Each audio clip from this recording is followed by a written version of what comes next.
Okay.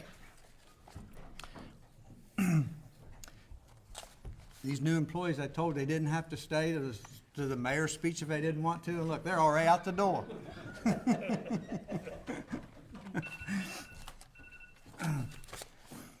Anyway, each new year, at the request of many of my colleagues, I try to make this annual report a little shorter than it was the previous year. And this year, after multiple revisions and over the last 10 hours, I think I may have done it. So for those of you who are keeping score, start your clocks. Each new year, I also like to hold myself accountable by reminding myself, as well as council, of the things that 5 years ago I hoped together we would try to accomplish if I was to become the mayor. First, I want my hometown to be managed more efficiently, more productively, and more professionally. And over the last 4 years, with your cooperation, we have been reorganizing and modifying our staffing needs to meet today's needs. These changes haven't been easy. In lieu of having supervisors over each department, we created operations managers to manage and guide multiple departments. And by empowering and trusting the people that they manage, we really can do and are doing more with less. My management team today is less than half the size of what it used to be here. Those changes and other cutbacks in staffing have been mostly accomplished through attrition, resulting in huge savings each year to the city of Jackson, and have allowed us to fund new services and meet new demands with less overall staff. One of these new services, for example, is our Geographical Information System, or we call it GIS. It continues to develop as we add more of our assets into the system, making all of our utility-related work more efficient. Also, by creating a position that can focus on grant writing and projects, we have secured over $11 million in grant funding to implement various infrastructure upgrades.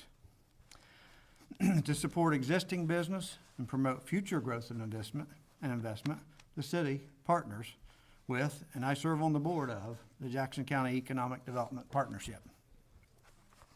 Secondly, 5 years ago, I wanted the city to continue providing great service to our citizens, as they did, but I also wanted our utility rates to be more competitive. And to that end, the last time any utility rates were increased in Jackson was over 4 years ago. The rate cuts that council made in 2020 and the lack of any new increases have made our city utility rates very competitive with other area providers. Our utility departments, including our electric department, our water, our wastewater, and the utility office, all of these departments continue to provide incredibly reliable service to our customers and respond very quickly to any problems. We will continue improving efficiency by making in-house upgrades with our own personnel.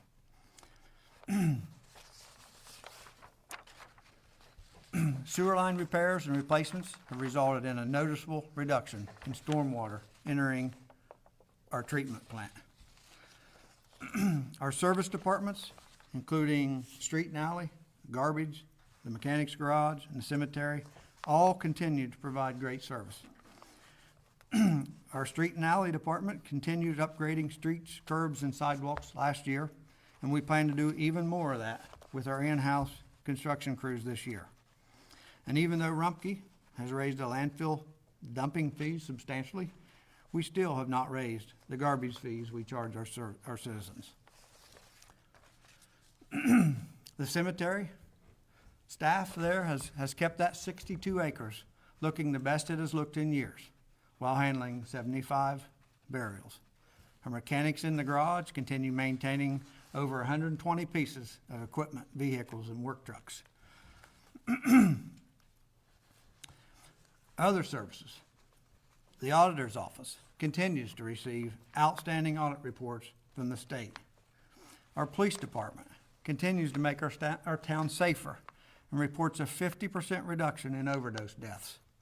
0 homes broken into in the last year, and 0 robberies last year. And this year we're very close, we hope, to adding 3 desperately needed cruisers to our fleet that have been ordered for over 2 years. We also plan to implement a body cam program this year. Our volunteer fire department continues to do an outstanding job serving our community. We now have 13 members, and in 2023 reported 321 call-outs. My third goal 5 years ago was simply to clean up and fix up our town. Last year, our efforts to clean up included dealing with over 400 cases of ordinance violations, such as high weeds and trash, junk vehicles, and illegal dumping. And we have partnered with the Land Bank to complete 11 building demolitions last year. We have 9 more pending grant approval for this year. We resurfaced the parking and basketball courts at Hillcrest Park and added striping for pickleball. We constructed a new boat ramp and kayak launch at Hammertown Lake. That work is substantially complete, but not yet put into service. We paved over another 8 miles of 40 different city streets and partnered with ODOT to finally pave East Broadway Street. Our plan, as I've said before, is to repair and pave every street in town. But that's 52 miles of streets, plus the parks, plus the parking lots. It's going to take 8 to 10 years to get them all. And then by then it will likely be time to start over. We've replaced almost 3 miles of curbs in the past year, many sidewalks, and working with the tree commission, we planted 51 new trees. And we plan to plant over 100 this year. These efforts all over town, in every neighborhood, are bringing back community pride to our little city. So as I begin my 5th year as mayor, I recommit to these same goals. And we're going to continue to do all the good things that we've been doing the last 4 years. But we need to do more. This November, I plan to have the city income tax back on the ballot for renewal. City income tax provided us over $4.2 million in revenue in 2023. Remember, most of this income comes from people who live outside the city. And much of that tax, if it wasn't collected here, would just go to another city. We must continue the income tax so we can continue making all these improvements. We have been, and we will continue to, use the income tax exactly like we said we would. Up to half the tax revenue will continue to be used to fund the police department. This will provide almost all of the over $2 million police budget this year.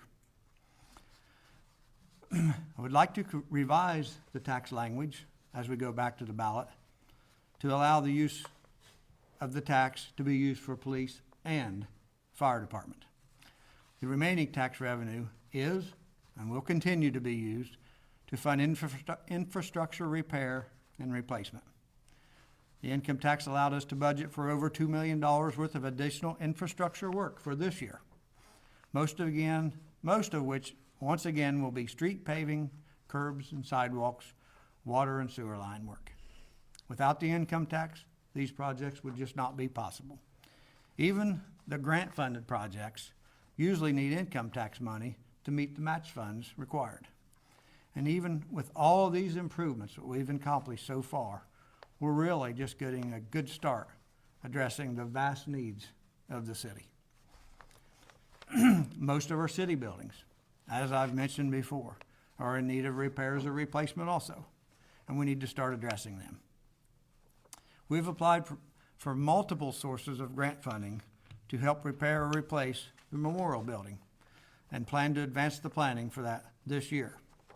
Also, in the next couple of years, we will be planning to improve or replace other buildings that are long overdue in our other departments.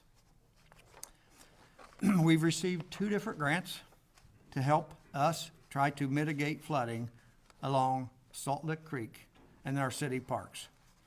Grants through FEMA and ODNR's AMLR funds funding totaling $2.4 million. All of our parks except Hillcrest are on the banks of the Salt Lick Creek or its tributaries. We want to continue improving and expanding opportunities for outdoor recreation at these parks, but first we need to mitigate the frequency and severity of flooding in these parks and these neighborhoods. Other things on the agenda for this year include we're looking at going to city-owned trash cans for our garbage service. We are in the process of updating our 40-year-old zoning regulations. We are pre-planning for the repainting of the Apple Tower. We are considering a couple different suppliers for upgrading some of our outdated computer systems, and we expect to complete this year a complete overhaul of the city's website. We're also adding Parks and Recreation Director to facilitate more and better access to our pool and recreational facilities. There's a lot of things going on in our city and a lot of things yet to do. And I want to conclude with these thoughts. Our purpose here is to guide and govern the process of providing services to our citizens. That's why we're here. Secondly, the money that we spend here to provide these services comes from them in the form of taxes and utility revenues. So we need to be good stewards of those dollars and spend it wisely and efficiently. The state of our city is good. It's very good. We've got a lot of momentum going in the right direction. We just need to keep it going. And in closing, I just want to say, I enjoy being your mayor, but I'm just the mayor. Everyone at this table is part of our team, and working together, we will continue to improve our great little city. Thank you to each of you guys.